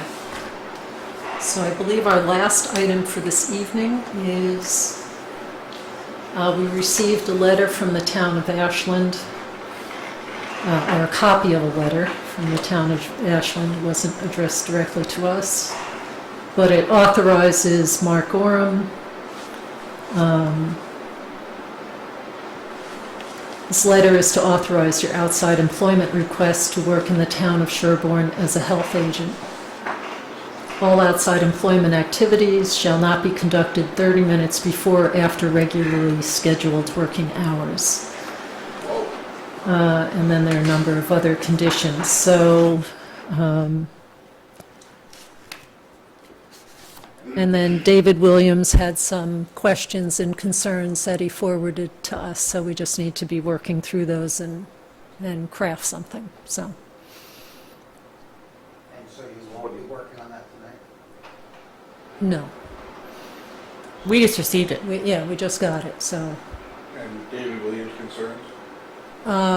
His concerns were about the, when that 30 minutes before and after began and ended. I think actually his concerns more specifically were about the agent having hours when town hall is open during normal business hours. So that would be, I believe, Monday through Thursday, normal business hours, and then on Fridays, whenever they lock the building in the early afternoon. And I think his concern is that the agent won't have the ability to do office hours during the business day. And it's not clear to me, given the restrictions, how that's going to work. Right, and that's what we need to verify. I don't think, I believe, I want to check what Mark's working hours are and that sort of thing, because we think, I think, we haven't talked at all, let's find out, but I think it would be helpful to have him assisting the town. The or the job posting is going out now. David's arranging that, or maybe it's already done. But we need some more help now, I think. And to have somebody who knows the town and has done a good job for the Board of Health, I think would be advantageous at this time to get things moving along. So, Can I read a specific sentence from the letter that Mark was given by the town of Ashland that I think is pretty important? The sentence is, if you engage in employment outside of your regular working hours, you will be subject to being called to perform your regular duties first. And I actually have spoken to Michael Herbert, the town manager in Ashland, about this issue. And what he told me is that that means that Ashland always comes first, and that anything that needs to be done for health in Ashland, Mark needs to be available to do that. So I would ask this board, if there was any type of public health emergency that was regional in any way, a pandemic, a hurricane, any other type of significant regional threat to public health, we don't have a health agent, because our health agent will be 24/7 by this letter working in Ashland. And Okay. I ask you how that serves the public health. okay, so since as members of the Board of Health, we attend conferences, and partly the conferences are paid for out of the emergency preparedness regional budget, and we are required to attend sessions. We've attended many hours of sessions on emergency preparedness, and these are some of the issues that are discussed.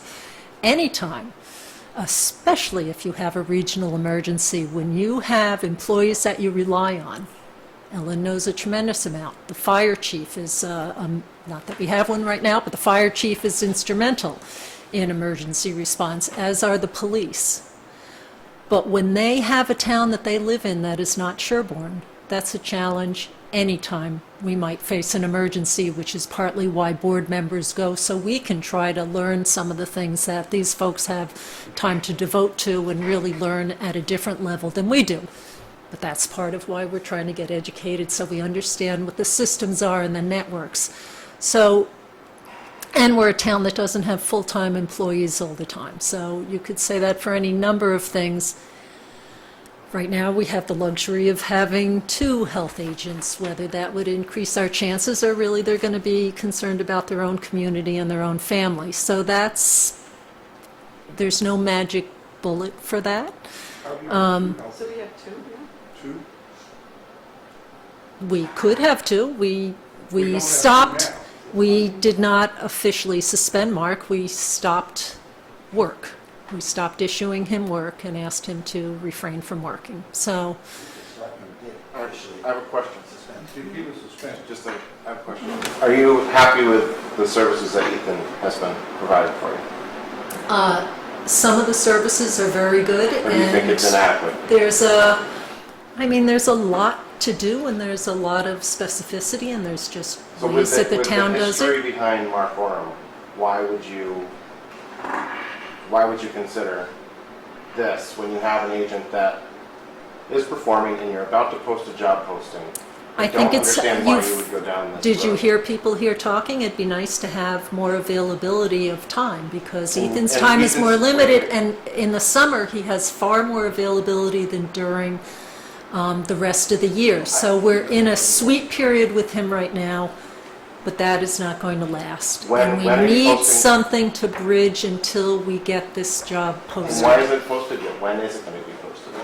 It's in the hands of David Williams. We just got through. It Just took a curious. long time to wait for the Just curious, personnel when board are you planning appointment. on posting it? That's my question. Ask David Williams. I will. We've authorized You're the him Board of to Health, and you're hiring we me. asked him, please post it. He's had it. He's reviewed things.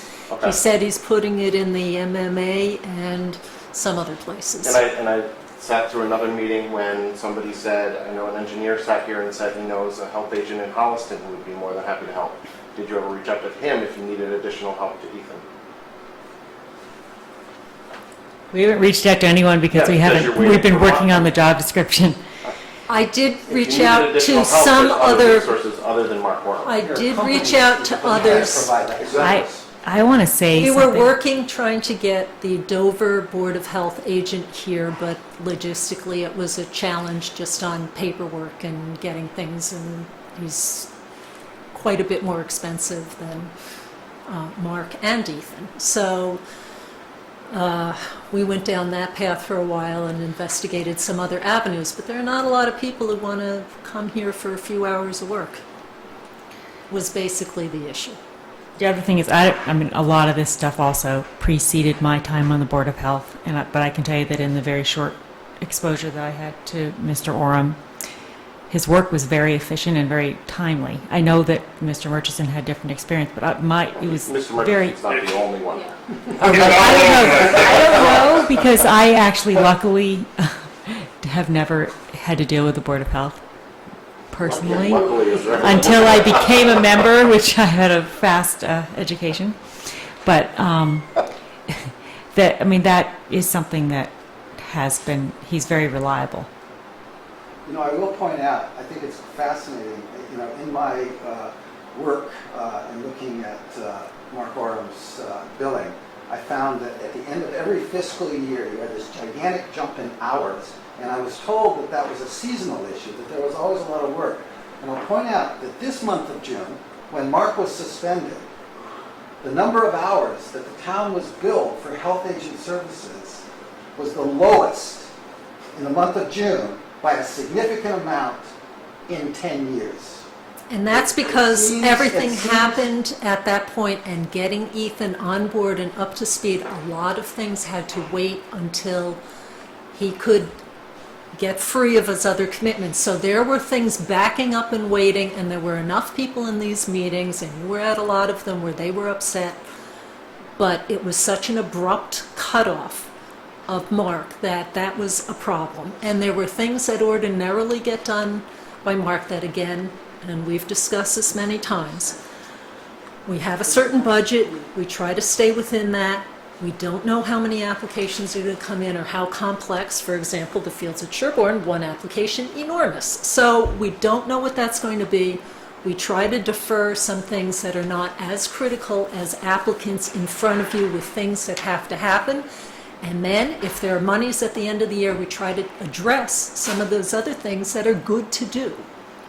They're not mandatory, but they are good to do, and we've seen a few cases coming before us where some of those things that take a back seat to the more urgent matters, like reviewing Title V reports to make sure that they're perfect, or that there's not some little angle that maybe somebody should follow up on. We've seen things come before us that when time can't be allocated to that, it causes wrinkles later on. So those are good things. I think that's a good way to approach it and not eat up your budget up front, but to try to preserve the budget for the most critical client service sort of things. So if it was any board but the Board of Health, you'd probably think, wow, they're being responsible, as opposed to something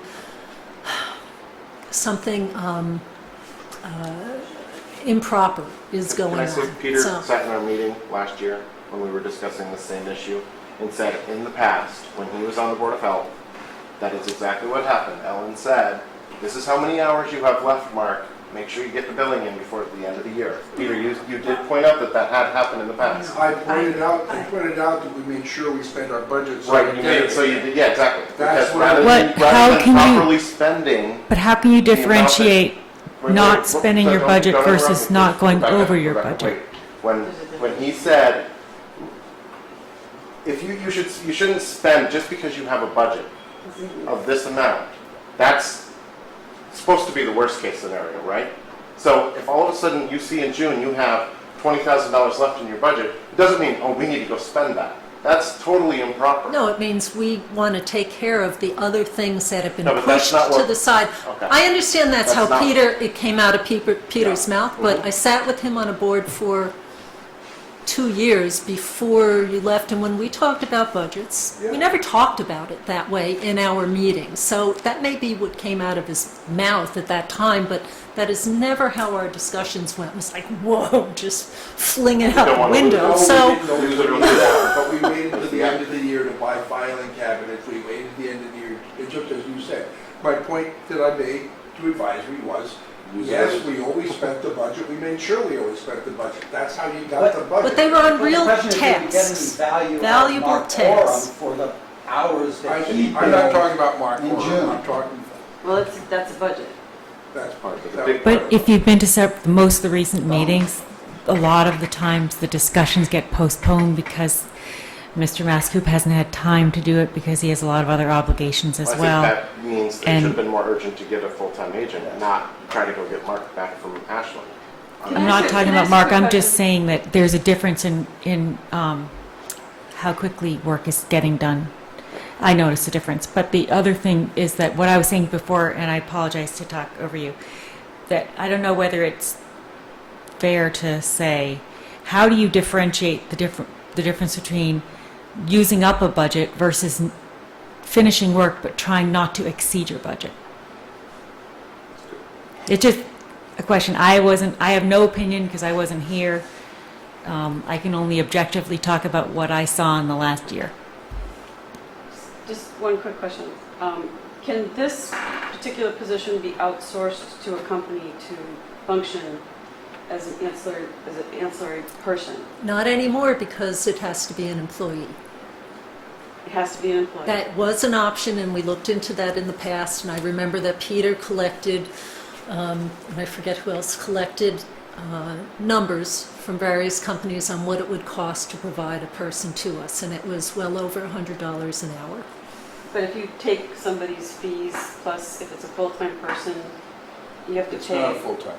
Well, if they're looking for a full-time. No, Part-time, but it's a part-time no, position. So it's part-time, still depositing Oh, unbenefited, it's like 14, Not 15 bad. hours a week. and it has to be in, so someone, No a benefit. company who supplies people as on secondment. That's is the not way gonna we do have it that. structured here in Sherburne, because we do an agent and Ellen's position rather than like in Dover where they have, what is it called, Bob? A Combination. Board of Health, Full-time help a director. health Okay. director.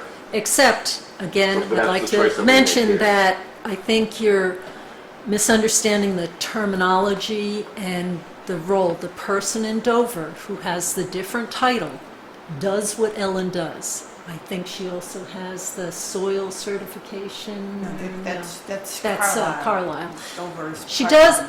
does, Ellen is called the administrator as opposed to the director because, I believe, for personnel board, that puts her in a lower pay category here in Sherborne and saves the taxpayers some money.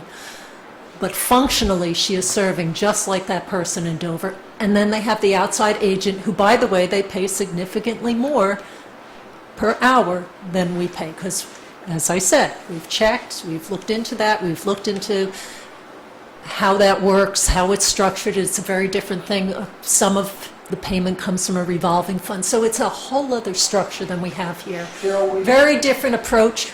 We could talk about that. Somebody could look into that, but who knows? But that's what I'm saying. There's no easy solution for a small town who's trying to just plug in for these few hours, and we're remote from major populations. So sometimes finding a food inspector, holy moly, that took us a long time, because every time people would find out how many hours and where we were, they'd forget it. Darryl, will you commit to, when you hire the new health agent, that half of the health agent hours will be spent in town hall during office hours of town hall? So office hours of town hall are Monday through Thursday and then half day Friday. Will you commit that half of the health agent's hours will be dedicated to work in town hall so that people have access to the health agent, they can do problem solving, that it works? Because the system over the many, many years that I've been around and dealing with the Board of Health does not work. It's broken. Will you commit to that in the new hiring? Can I ask a question, Ellen? I actually, I understand, but this is sort of part of the answer of that question. I mean, I need to, how, do you have an estimate of how many hours our agent spends on the, like, outside doing field work out of his job description? Like, does anyone know? Of his job, I think Like, she means as part of His this. hours are like 14 hours a Most- week, out of most of 14 it is hours, in the which is the field. job description. it's field work, Is it's soil testing, it's inspections. That's what the health agent does. what are his hours?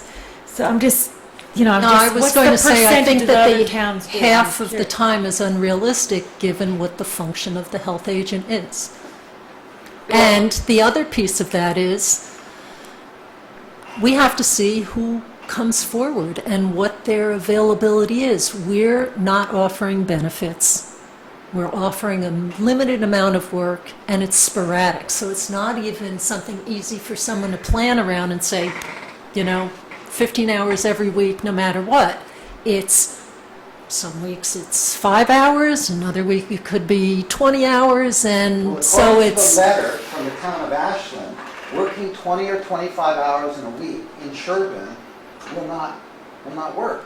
They allowed 10 to 15 hours a week. That's what the letter says, if you read it.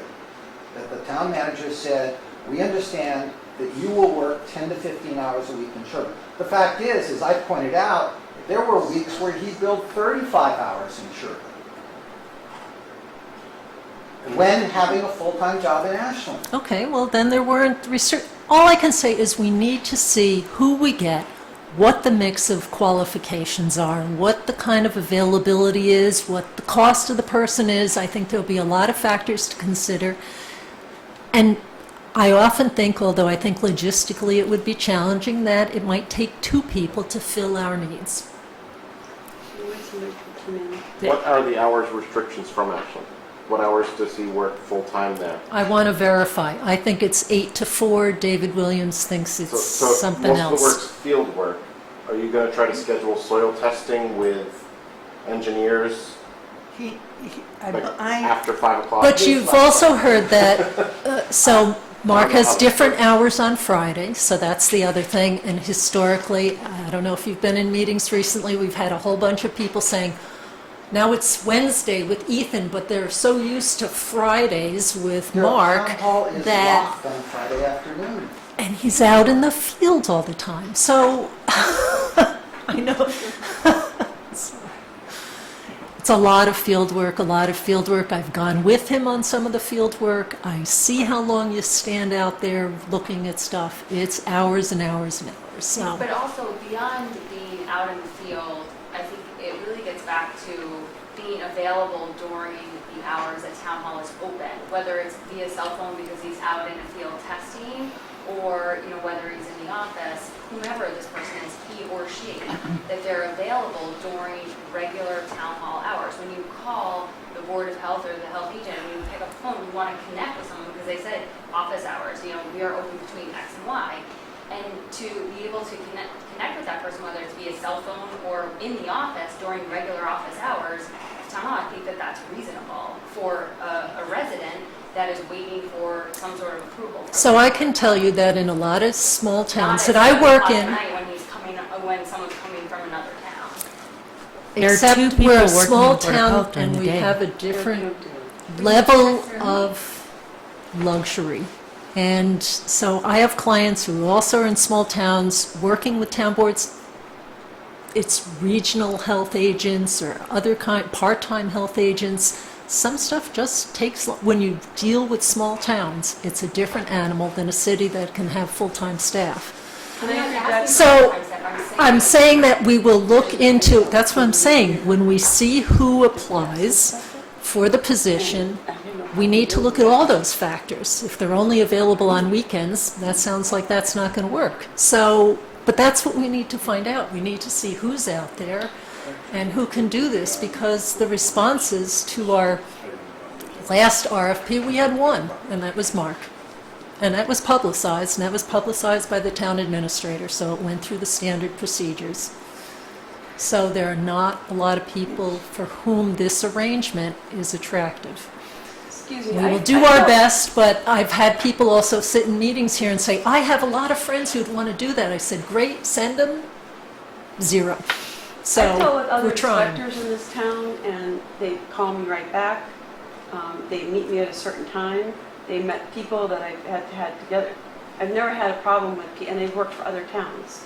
And they said specifically, these are the times that you can meet, and it was in the morning, and they said if you call during that window, so what I'm confused about is why In can't Sherborne? Yes.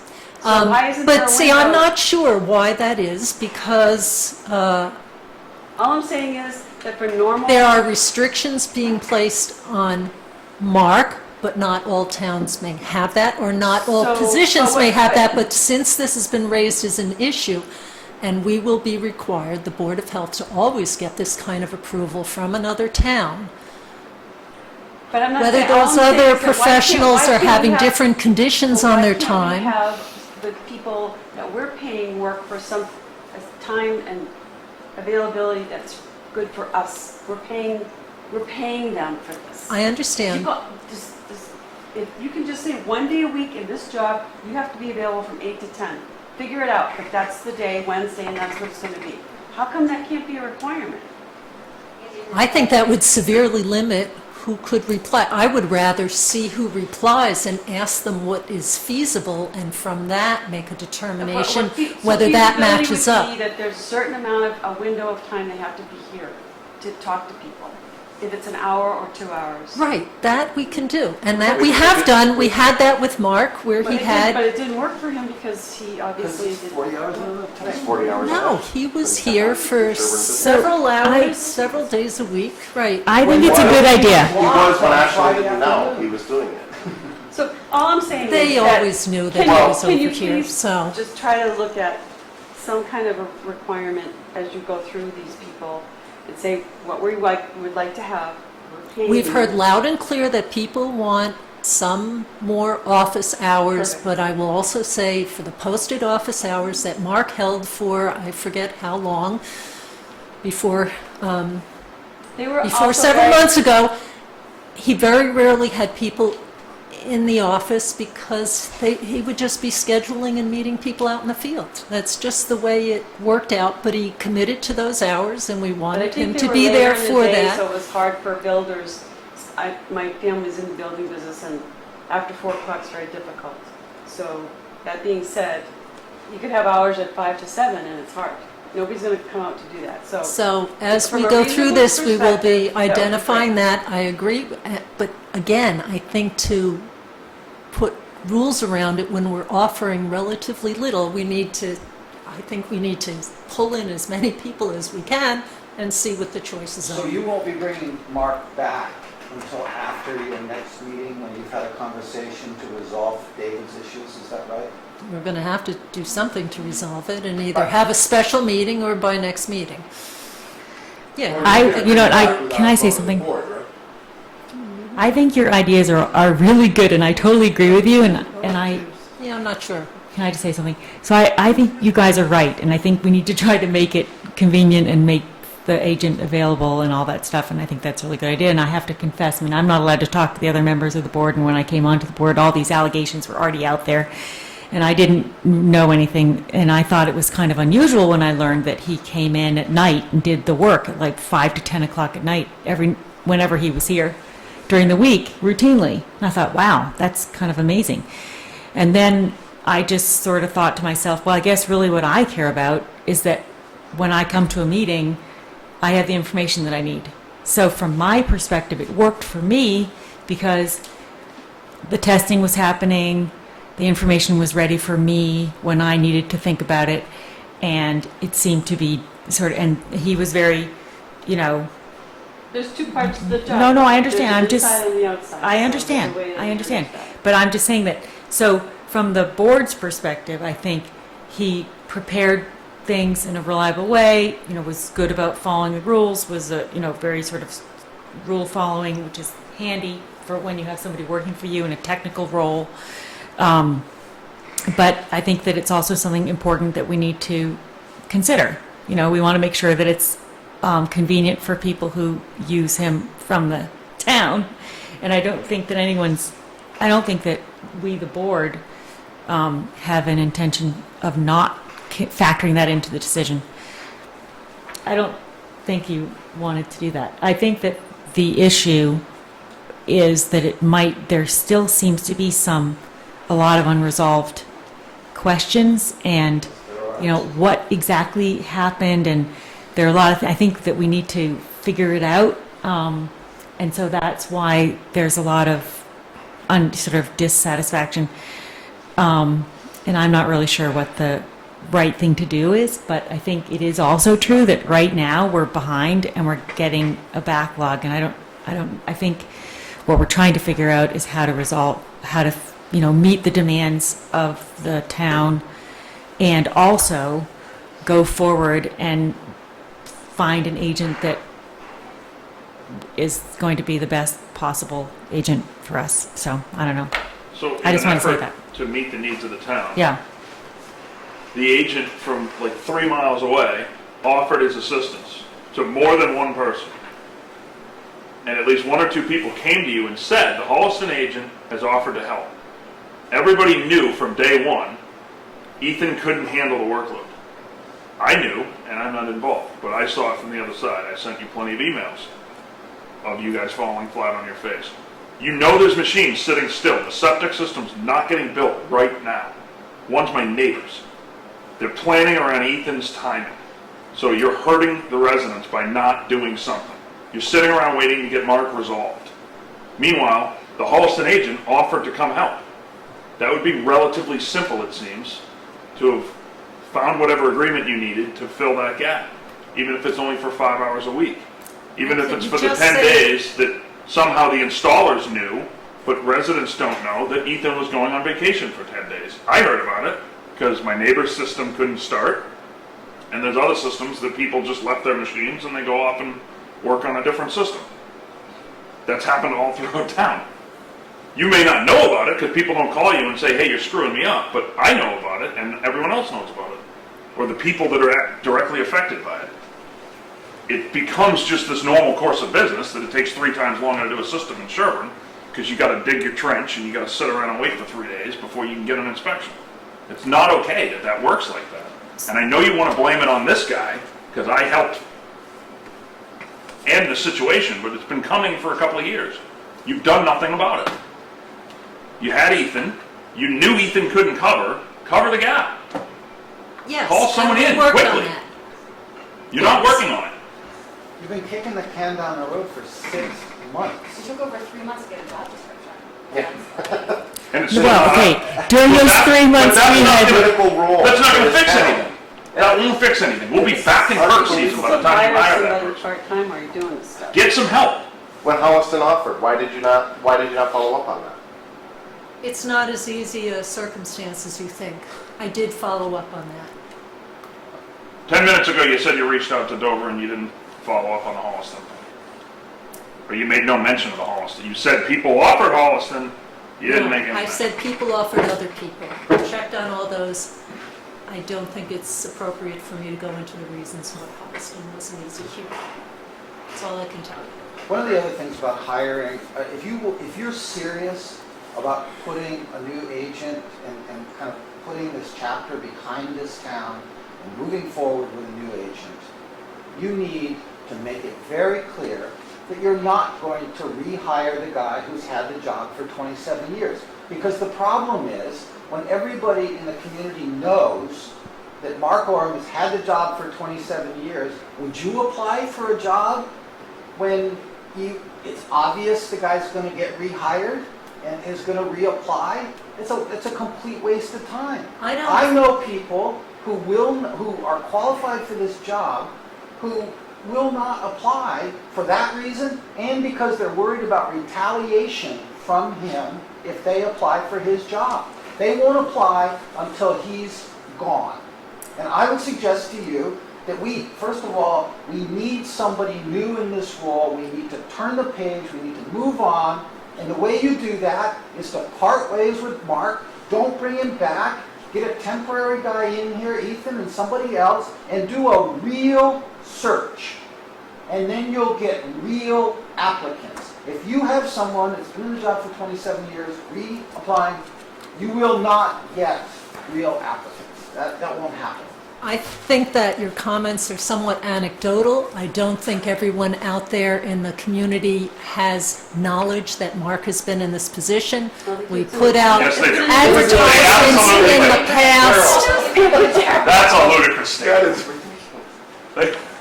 Prior, I'm not known for picking my battles, but... excuse me, I'd like to finish what I was saying. Prior to that taking place, we put out RFPs. We did not get responses. People initially inquired from a distance.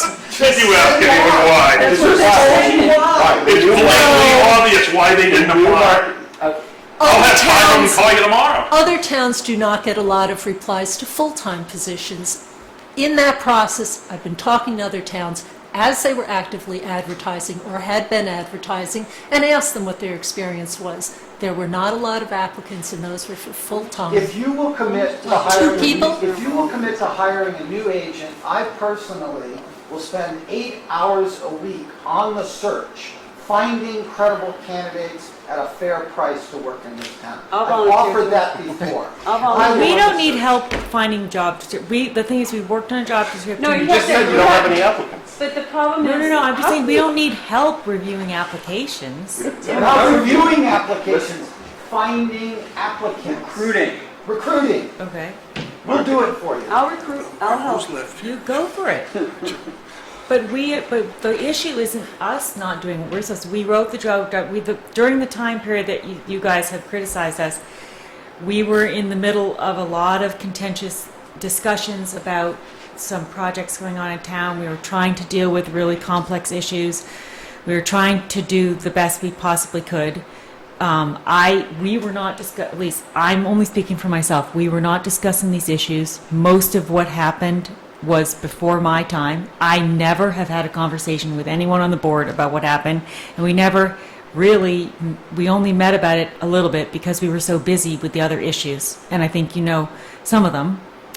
And then we finally had some time, and our meetings were going till midnight every single time, and we had about 5 extra meetings that went till midnight, and we met and we discussed it, we made the job description, and then we gave it to the town administrator. And I don't, even though maybe it looks like we've been dragging our feet, I don't think that anyone has intentionally dragged their feet at all. I mean, really, we've been very, very overwhelmed, not overwhelmed, but it's been very busy because of all the work with the fields and all the discussions and arguments. And Isn't it obvious that this health agent is tearing this community apart?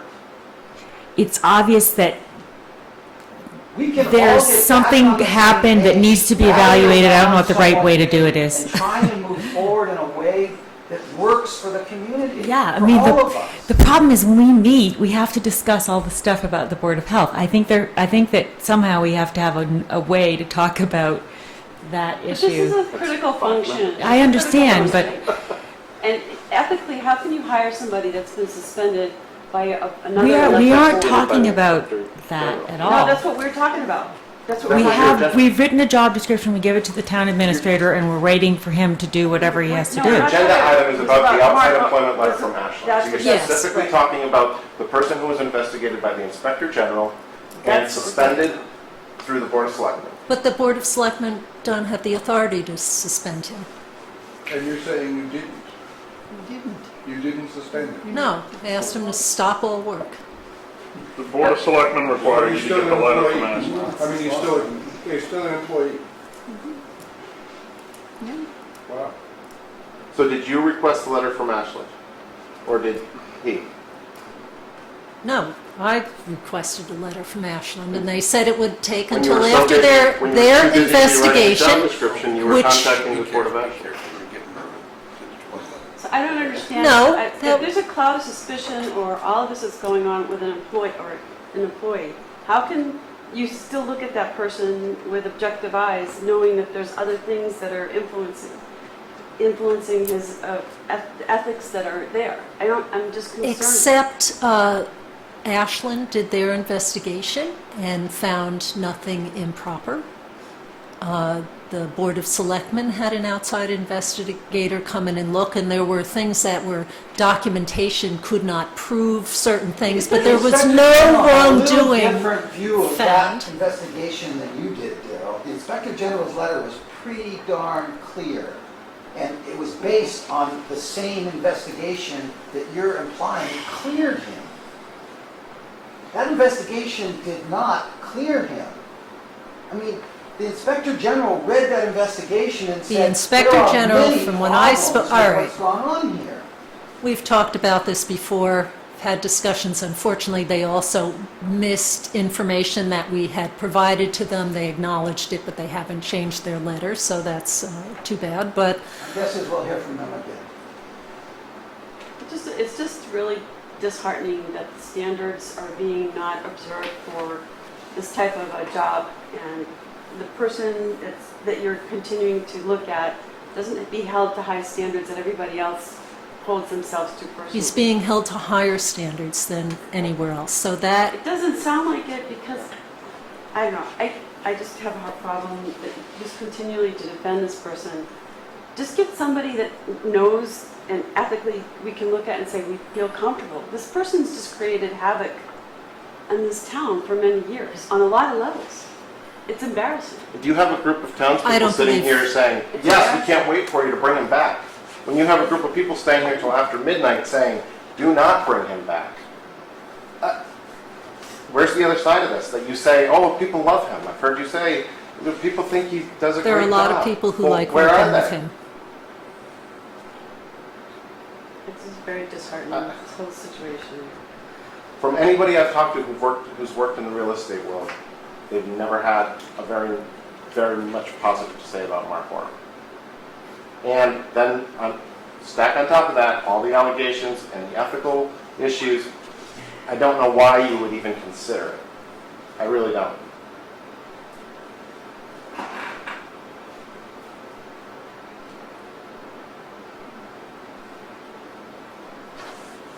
They're allegations. That's all I can say. They were allegations. But And it's made everyone suspicious, but they the were other part of it was allegations. this year, you came to us because you needed a higher budget because you had to have special agents on 2 different projects because Mark Oram was so contentious he couldn't handle those projects.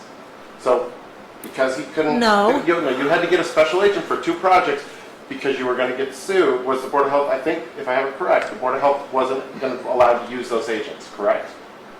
Was Well, not allowed to on use. top of that, how many people have requested?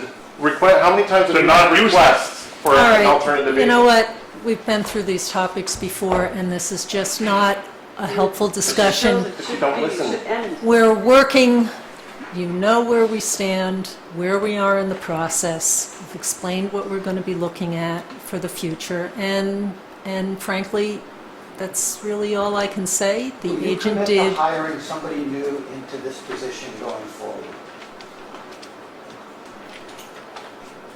How can I predict the future? Because you've got the right to say no to this person. You could say he's disqualified. You don't need to predict much of the future, Are just you this the one part who of the makes- future. Are you the one who makes the decision on who gets hired for this position? Am I the one? No. Or the 3 of them, your board? I'm talking to your board. one- Yes, our minus board one. does. So we are asking you to commit to ending this little town nightmare and going with somebody else. Will you commit to that? I don't know if that's an appropriate Yeah, that- commitment. that That's may like not be saying you're appropriate. making a decision. He is a Is that temporary employee. appropriate to say that you're He's going a to disqualify temporary- somebody before? He's a No, temporary he's already employee. been qualified and disqualified. There is a point where Doesn't I he? spent last year, I never had to have him come inspect anything or try to add anything on my house where it needed a review. So maybe part of my shoes that my experience has been with him and the board. I know that I've been in the town hall many times throughout the last year, and I've talked to their board of health and about the allegations, and their health agent has said he's in the field. Mark Warren is very respected. He's a very competent guy, but I will say he has worked for 26 years in this town. In 26 years, one bad happenstance over 26 years adds up to 26 happenstance situations. We're in a situation now where the animosity is so great.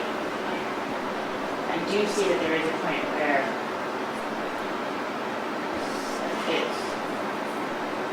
I don't see how we can continue to move forward, regardless of, what's right, what's wrong. Almost is irrelevant at this point. What his qualifications are irrelevant. It's just too much anger to even allow someone to have to function in a job. So I don't know how we move forward, but I think some way of finding a way to close that. Thank you for years of service, somehow in a way that, yes, a lot of people angry, but there have to be, over 26 years, a lot of people who all said that we did a fine job, and I don't know how you anything, but right now, I guess that's kind of the one consensus point here, is gotta be something new. If we do have issues like 14 hours a week trying to get a competent health agent is not really easy task. Why don't you vote to have somebody else make the hiring decision, the selectman or the town administrator, based on your position description? Based on, And it's the duty of the Board of Health. yeah. It's the Board of Health's employee. You could recuse yourself from this one. It's so important that I would never recuse myself from this one. I think that we know more about what the job requires than the selectmen or the other administrators. It's very technical, and it has to do with health and safety, and I think that most people don't really understand the complexities of that. So it's really important that the Board of Health is involved in the decision, regardless. We need to, as a board, a full board, discuss the issue since we received that letter. I don't feel like I'm ready to make a vote because I was trying to understand what was going on when I joined the board a year ago. I don't know a lot of the details. I haven't been allowed to talk to anyone, so I haven't. Been busy. I have a lot of things in my life. But so far, I've heard all the allegations from both sides of the argument, and I haven't been convinced of one way or the other. I think there are allegations from both sides. I hear a nerdy, rule-following, annoying guy in a town that is one of only 12 towns in the whole state that have no municipal water supply regulated by the state. So it has completely different rules from most places. And Title V applies, but CMR 22 doesn't, so the issues are really complicated. And then, there's all these allegations, but then there seems to be two sides to the story, and it seems like in this case, it's like a witch hunt. He's guilty and he can't be, and he doesn't even have an opportunity to have a fair trial. I don't have an opinion, but I think that we need to we need to review the whole situation and talk about it, but we haven't had time because we had more important things to do. So I haven't made any decisions. What? How would you know what to review? How often do people call you and complain about trying to deal with the Board of Health? Do residents ever call you? Have you ever talked to an installer? Have you ever talked to an engineer in the field that's trying to get something done?